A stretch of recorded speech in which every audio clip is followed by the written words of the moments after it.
Best health packages up to 80% discount. Tirumala Diagnostics.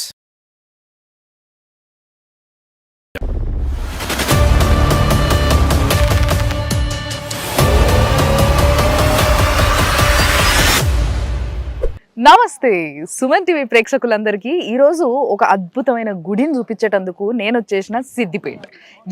సిద్దిపేటలో బద్రీనాథ్ గుడి కట్టిండ్రు. ఈ విషయం మీరు వింటా ఉన్నారు కదా, మరి ఆ గుడి డీటెయిల్స్ ఏంది, అసలు ఆ గుడి ఎట్లా కట్టిండ్రు, ఇవన్నీ ముచ్చట్లు నేను మాట్లాడతా.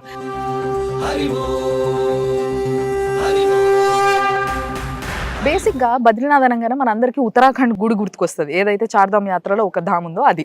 కానీ ఆ గుడికి పోవాలంటే ఎప్పటి నుంచో హెల్త్ టెస్ట్లు చేయించుకోవాలి, లేకపోతే టికెట్లు బుక్ చేయించుకోవాలి. ఇవన్నీ చేయించుకొని ప్రతి సంవత్సరం ఏప్రిల్ నుంచి నవంబర్ వరకు మాత్రమే ఓపెన్ ఉండే ఆ బద్రీనాథ్ గుడిని, అక్కడున్న బద్రీనాథ్ స్వామిని మనం దర్శనం చేసుకోవాలి అని అంటే చాలా ప్రిపేర్ అయ్యి అంత దూరం పోగలగాలి, పోయి చేసుకోవాలి. కానీ ఇక్కడ చాలా సింపుల్గా మీరు ఒక్క గంట సేపు అనుకుంటే హైదరాబాద్ నుంచి గంటల సిద్దిపేటలు ఉంటారు. అండ్ ఇక్కడికి చాలా మంది ఎక్కడెక్కడ నుంచి వస్తున్నారంట. ఏందో ఇంకా ముచ్చట్లు చూద్దాము, గుడిని కూడా చూద్దాం పండ్రి. సో మనము గుడి లోపల పోయే దారిలో మీకు ఉత్తరాఖండ్లో ఉన్న బద్రీనాథ్ గుడి గురించి రెండు ముచ్చట్లు చెప్తాయి. బద్రీనాథ్ గుడి అనగానే ఉత్తరాఖండ్లో ఉన్న ఆ గుడి ఆదిశంకరాచార్యులు 6వ దశాబ్దంలో ఆయనకి ఈ మామూలుగా ఋషులు కానీ గురువులు కానీ వీళ్ళు అప్పట్లో ఏదైనా స్నానాలు చేయాలి అని అంటే, లేకుంటే సంధ్యావందనం చేయాలంటే ఏం చేసేటోళ్ళు, నదుల పొంటి పోయేటోళ్ళు. సో అట్లా అక్కడున్న అలకనంద నది ఉన్నది కదా, ఆ నదిలో స్నానం చేయడానికి పోయినప్పుడు అక్కడ ఒక సాలగ్రామం కనబడ్డదట. ఆ సాలగ్రామం పైన విష్ణుమూర్తి రూపం కనిపించడం వల్ల విష్ణుమూర్తి సాక్షాత్ ఆయన కళ్ళకు కనిపించిండని ఆ విష్ణుమూర్తి సాలగ్రామాన్ని తీసుకొని అక్కడ ఏదైతే ఈ వేడి నీటి చలమలు అంటారు చూసింటారో, హాట్ స్ప్రింగ్స్ అంటారు, ఇట్లా అని మసులుతా ఉంటే నీళ్లు ఉన్న కాడనే. సో అట్లా మసులుతున్న నీళ్ళల్లో ఆయనని పెట్టి ఆడొక చిన్న కేవ్ లాగా కట్టేసి అక్కడ మొక్కుకొని ఆయన చేసుకోవాల్సిన పూజను చేసుకొని ఆయన వెళ్ళిపోయాడు. కానీ దాని తర్వాత చాలా మంది ప్రజలు, ఇప్పుడు మామూలు సామాన్య ప్రజలు అట్లా ఆ హాట్ స్ప్రింగ్స్లో ఉన్న ఆ గుడికి పోయి దేవుణ్ణి దర్శించుకోవాలంటే కష్టం కదా. కాబట్టి 16వ దశాబ్దంలో అక్కడ రాజు గార్వాల్ అనే ఒక రాజు ఉన్నాడు అనమాట. ఆ రాజు అందరికీ అందుబాటులో ఉంటుంది, ప్రతి ఒక్కరు పూజలు చేసుకోగలుగుతారు, దేవుణ్ణి దర్శించుకోగలుగుతారు అని చెప్పేసి ఇప్పుడు ప్రస్తుతం ఏ గుడి అయితే మీరు చూస్తున్నారో ఆ గుడిని ఆయన కట్టించి దేవుణ్ణి అక్కడి నుంచి ఇక్కడికి మూవ్ చేయడం జరిగింది. అయితే మనకు చాలాసార్లు తెలుసు ఉత్తరాఖండ్లో ఎన్నో భూకంపాలు, ఎన్నో అసలు స్నోఫాల్లు ఇట్లాంటివి ఎన్నో జరుగుతూ ఉంటాయి కదా. సో దానివల్ల ఆ గుడి చాలాసార్లు డ్యామేజ్ అయింది. అలాంటి డ్యామేజ్లు కాకుండా ఇలాంటి జాగాల బద్రీనాథ్ గుడి యాజ్ ఇట్ ఈస్ కట్టిండ్రు. పాండి దర్శనం చేసుకుందాం ఇప్పుడు మళ్ళా.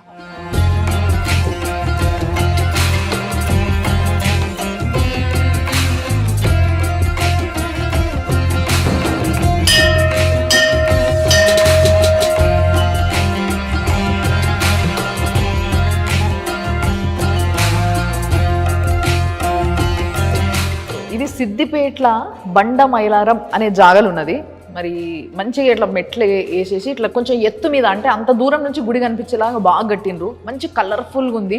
సేమ్ బద్రీనాథ్ టెంపుల్ని ఎవరైతే చూడలేదో వాళ్ళు ఇట్లా ఫోటోలలో టీవీలలో చూసుంటారు కదా, సేమ్ యాజ్ ఇట్ ఈస్ ఉంది. లోపల కూడా మీరు చూడండి, మామూలుగా మనం ఇక్కడ చూసే గుళ్ళల్లో గోపురాలు ఇట్లా పెద్ద ఉంటాయి, కానీ నార్త్ల గుళ్ళు ఎప్పుడు కూడా ఇట్లా స్లాంటింగ్ ఉంటాయి, ఇట్లా ట్రయాంగిల్ షేప్లో కడతారు. ఎందుకంటే ఒకవేళ మంచు పడ్డా, ఏదైనా ఎర్త్ క్విక్స్ వచ్చినా, ఇట్లాంటి సమయంలో ఇట్లా ఉంటే స్ట్రక్చర్, అంటే ఈ పిరమిడ్ షేప్ ఉంటే వాటి నుంచి ఈజీగా తప్పించుకోవచ్చు అని ఈ విధంగా కడతారు అన్నట్టు. సో అదే స్టైల్లో ఇక్కడ కూడా గుడిని కట్టడం జరిగింది.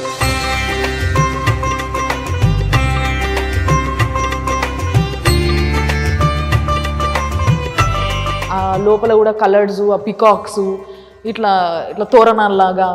అండ్ అఫ్ కోర్స్ విష్ణుమూర్తి గుడి కాబట్టి శంకు చక్రాలు, నామాలు. సో సేమ్ యాజ్ ఇట్ ఈస్గా అట్లనే గుడి కట్టినరు.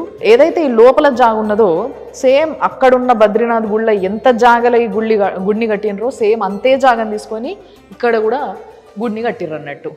అండ్ మీకు ఒకవేళ ఇప్పుడు నాకైతే చెప్పారు, కానీ మీకు ఒకవేళ లోపల ఎన్ని విగ్రహాలు ఉన్నాయి కదా, ఇంతకీ ఎవరెవరు ఏంది అనేసి అనుకుంటే ఈ పక్కన బోర్డులు కూడా పెట్టిర్రు, చూసారు కదా.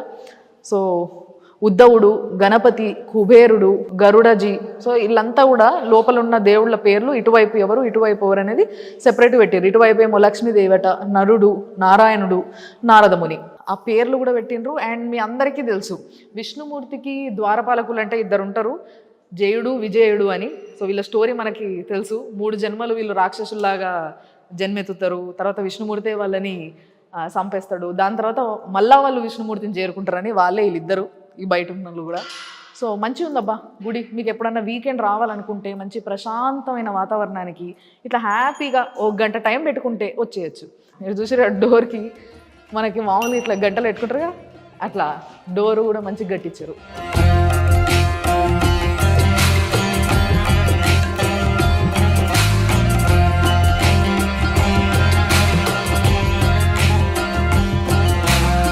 మరి దేవుణ్ణి దర్శనం చేసుకున్నాము, మంచి ప్రశాంతంగా హాయిగా ఉన్నది ఊరవతల.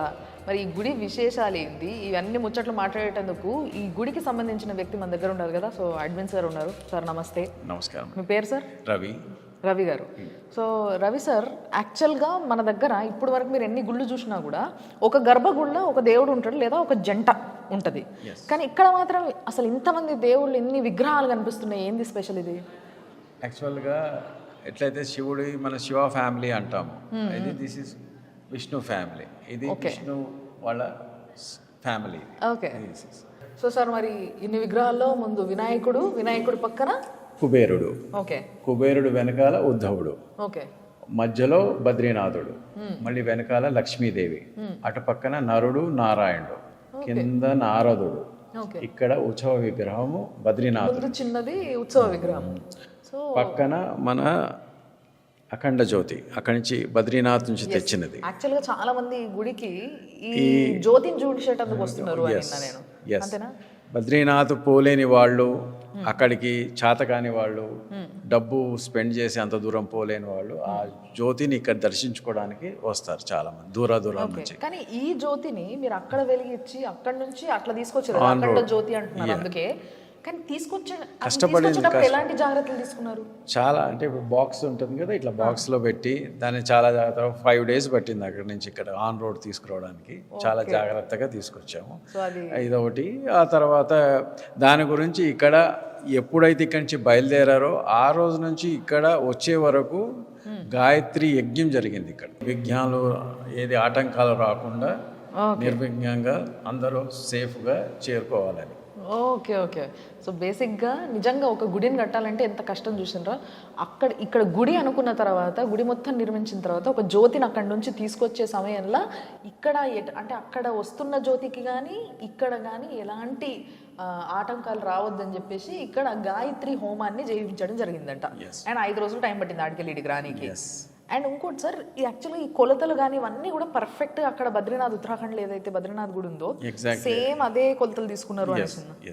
అంతేనా?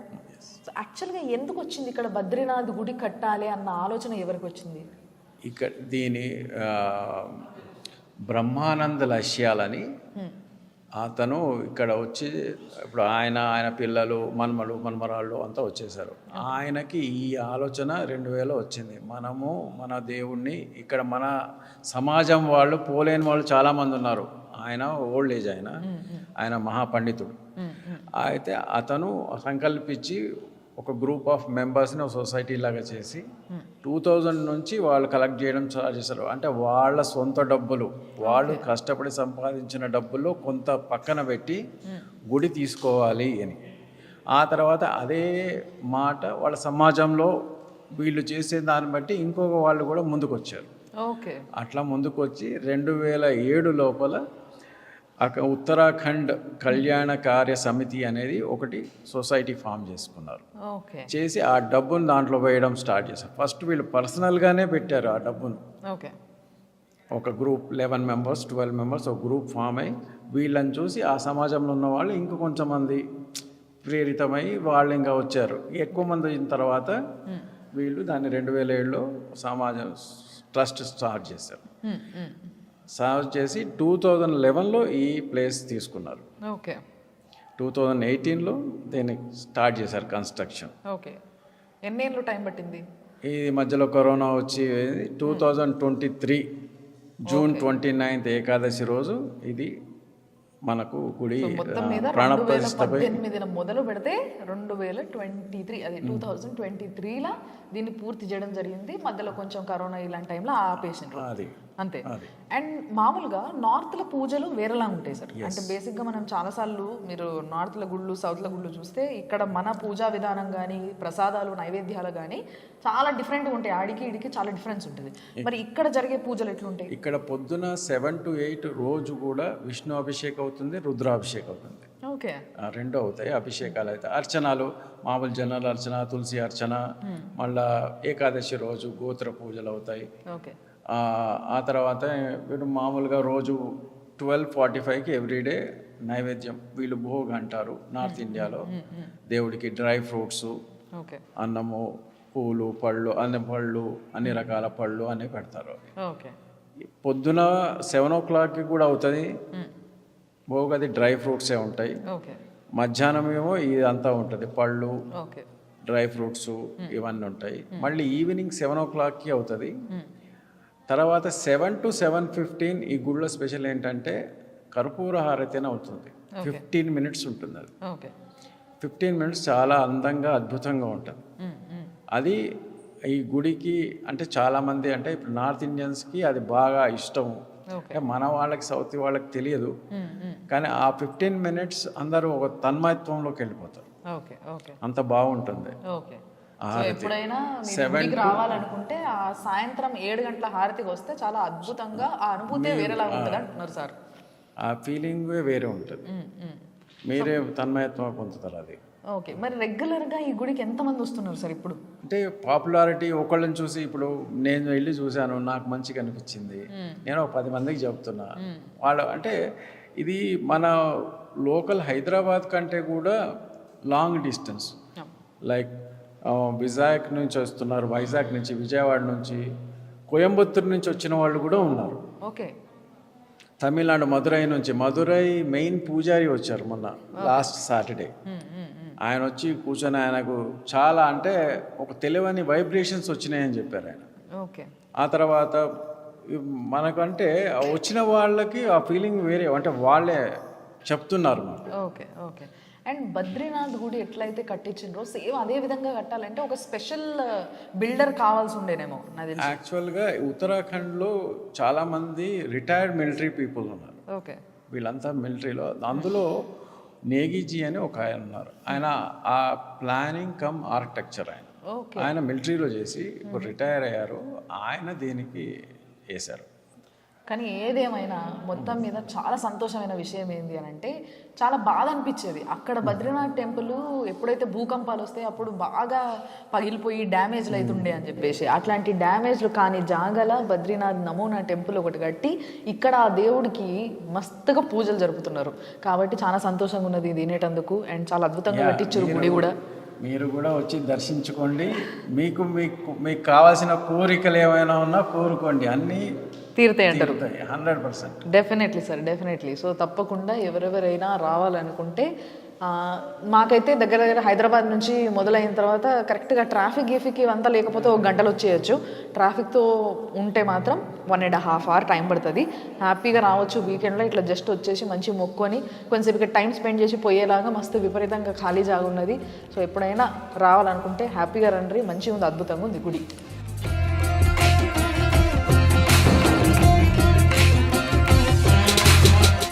మంచిగా ఉన్నది అబ్బా గుడి. అటు ఇటు సింహాలు పెట్టారు ముందు, ఆ ఒక్కటి ఏందో పాలరాయితో పెట్టారు బేసిక్గా.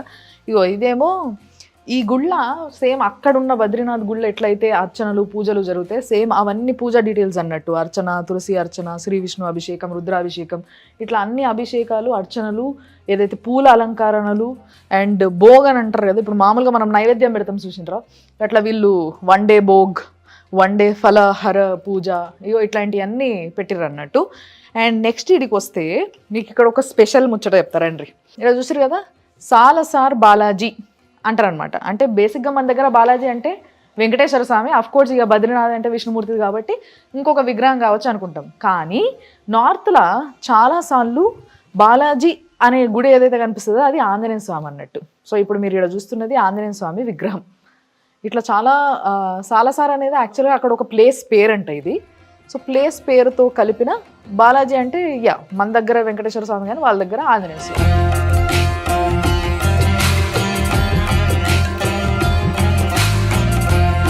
మళ్ళీ పెద్ద గోపురాలు ఉండవబ్బా. చూసిరా నేను లోపల చూపించి చెప్పినట్టుగా సేమ్ ఇదే పిరమిడ్ ఆకారం ఏదైతే ఉంటుందో ఇదే ఆకారంలో నార్త్లో చాలా గుళ్ళు ఉంటాయి. సో చెప్పిన కదా ఎర్త్ క్విక్స్ని లేకపోతే ఏదైనా మంచు పడితే అట్లాంటివన్నీ తట్టుకునేటందుకు. సో బయట సైడ్ కూడా సేమ్ అదే ఆకారం కనబడుతున్నది. అండ్ మొత్తం కూడా గ్రనైట్తో కట్టిర్రు. అండ్ వీళ్ళకి కట్టడానికి ఎన్ని సంవత్సరాలు పట్టింది అసలు నిజంగా. 2018లో స్టార్ట్ చేసిన ఈ గుడి 2023లో పూర్తయిందంట.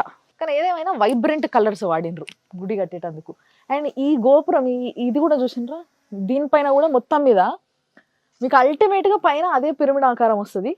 అండ్ గోపురం ఇట్లా వస్తుంది. మన దగ్గరనేమో గోపురాలు మరీ ఇట్లా భారీగా పొడవుగా సన్నగా పైకి పోతున్న కొద్ది ఫనల్ షేప్లా దగ్గరకు వస్తూ ఉంటుంది కదా, అట్లా కాకుండా సేమ్ బద్రీనాథ్ టెంపుల్ ఎట్లయితే కడుతుందో అట్లుందనమాట.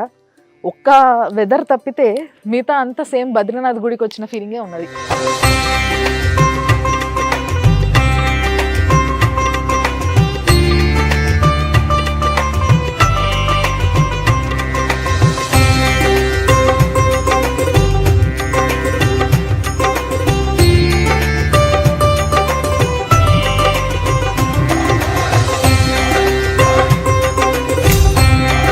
లక్ష్మీదేవి విగ్రహం అంటే అంతే కదా, అయ్యవారు లోపల ఉన్నాడు అంటే పక్కనే అమ్మవారు ఉన్నప్పటికీ ఇట్లా మన దగ్గర సెపరేట్గా మళ్ళీ అమ్మవారికి ఇట్లా చిన్న చిన్న గుళ్ళు కడతాం కదా లోపల, అట్లనే అమ్మవారికి ఒక గుడి కట్టిర్రు.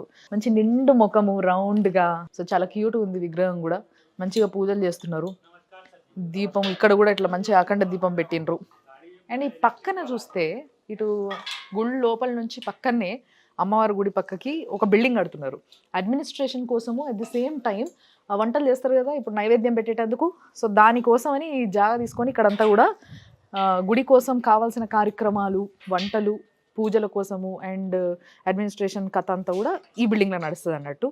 దాని పక్కకి అక్కడ వాష్రూమ్స్ మొత్తం అన్నీ కూడా ఏర్పాటు చేస్తున్నారు ఇప్పుడిప్పుడే. సో రానున్న కాలంలో ఇది పెద్ద పుణ్యక్షేత్రం అయినప్పుడు తర్వాత సత్రాలు కూడా కడతారు కావచ్చు. చాలామంది గుడికి మొక్కుకున్న మొక్కులు తీరిన తర్వాత ఒక్కొక్కరు ఒక్కొక్కటి మొక్కుంటారు కదా. సో అట్లా చాలామంది డివోటీస్ వచ్చినప్పుడు వాళ్ళు ఇంకా దీన్ని డెవలప్ చేస్తూ పోతూ ఉంటారు. సో డెవలప్ చేసినప్పుడు అంటే కళ్ళకు కట్టినట్టుగా ఒక ముచ్చట కనబడుతుంది. ఏంటంటే రానున్న కాలంలో అక్కడ బద్రీనాథ్ ఎట్లయితే ఉందో సేమ్ అదే విధంగా అదే వైభవంతో ఈ గుడి కూడా ఇట్లా మొత్తం ఫుల్ వెలిగిపోతుంది. మస్తు మంది జనాలు వస్తారు, సత్రాలు కడతారు. ఆల్రెడీ ఇందాక చెప్పారు కదా, సిద్దిపేట మాత్రమే కాదు, హైదరాబాద్ నుంచి మాత్రమే కాదు, ఎక్కడెక్కడో వేరే రాష్ట్రాల నుంచి వస్తున్నారు, మహారాష్ట్ర నుంచి వస్తున్నారు, ఆంధ్ర నుంచి వస్తున్నారు మా దగ్గరికి అని చెప్పేసి. సో అట్లా వచ్చిన వాళ్ళు ఉండేటందుకు కూడా రానున్న కాలంలో సత్రాలు కట్టే అవకాశం ఎక్కువ కనబడుతుంది.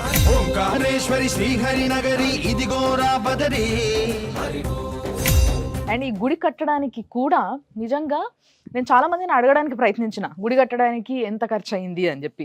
బట్ వాళ్ళు ఎవరు చెప్పడానికి ముందుకు రాలేదు. ఎందుకంటే దానికి ఒక గురువు ఉన్నారు, ఆయన తీసుకున్న నిర్ణయం ఇది. చాలామంది చందాలు వేసిండ్రు. కానీ ఓవరాల్గా ఒక ఎస్టిమేషన్ మాత్రం ఏంటిది అని అంటే 1.5 కోటి వరకు ఖర్చు పెట్టి కట్టిన గుడి ఈ బద్రీనాథ్ గుడి. అండ్ పెద్ద మనుషులు ఎవరన్నా గుడికి రావాలనుకుంటే ఫ్యూచర్లో వాళ్ళకి మీదికి ఎక్కలేని పరిస్థితి ఉంటే ఇట్లా లిఫ్ట్ కోసం ఏర్పాటు చేస్తున్నారు. ఇంకా వర్క్ నడుస్తుంది అది.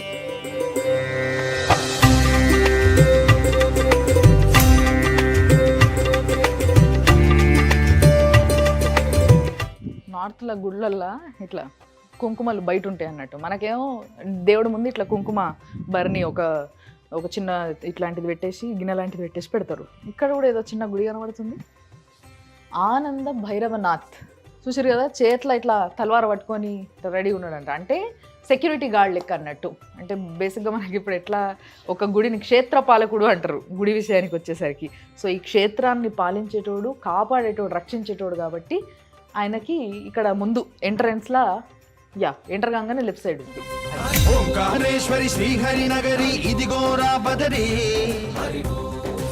తెలంగాణలో బద్రీనాథ్ గుడి. ఎస్, చాలామంది పెద్దోళ్ళు పోవాలనుకొని పోలేని పరిస్థితులు ఉండి, లేకపోతే ఇప్పుడు కొంచెం చాతగాక ఇట్లాంటి వాళ్ళందరినీ, మీ అమ్మ నాన్నల్ని లేకపోతే తాత నాయనమ్మలు అమ్మమ్మలు ఎవరెవరు ఉన్నారో వీళ్ళందరినీ తీసుకురావాలనుకుంటే దగ్గరలో మన తెలంగాణలో యాజ్ ఇట్ ఈజ్ బద్రీనాథ్ గుడి ఉత్తరాఖండ్లో ఎట్లుంటుందో అట్లనే కట్టినరు. అండ్ విగ్రహం కూడా సేమ్ అంట. అక్కడ ఇంకా చిన్న ఉంటుంది విగ్రహం, బట్ ఇక్కడ పెద్ద ఉంటుంది.